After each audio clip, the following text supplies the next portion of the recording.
میں یہ سوچتا ہوں اکثر، پتہ نہیں عورت کے اندر کیسے اتنے دکھ بس جاتے ہیں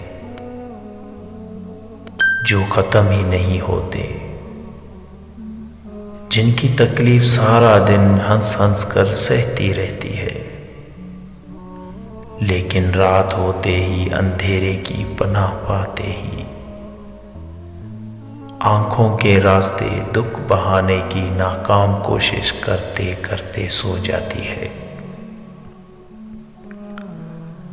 کوئی نہیں جانتا عورت کی آنکھیں آنسو نہیں دکھ بہاتی ہے، کبھی ماں باپ کے بچھڑ جانے کا دکھ، کبھی بھائیوں کے بے نیازی کا دکھ، کبھی شوہر کی بے رخی کا دکھ، کبھی اولاد کا دکھ۔ گھر میں ہر شخص کا کام کرنے کے بعد کچھ اچھا سننے کی چاہ میں تھکن میں چور وجود کا دکھ، کبھی اولاد کی لاپرواہی کا دکھ، کبھی کبھی سب کچھ پانے کے چکر میں خود کو کھو جانے کا دکھ۔ یہ ہے عورت کی زندگی،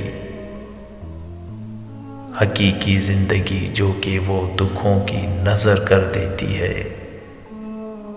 پھر بھی ہمت سے کام لیتی ہے۔ عورت کے جسم سے نکل کر، عورت کے ہاتھوں میں پل کر، عورت کی جوانی کھا کر جب طاقتور بن جاتے ہو تو عورت ہی آپ کو کم عقل، کمتر، کمزور اور جاہل نظر آتی ہے۔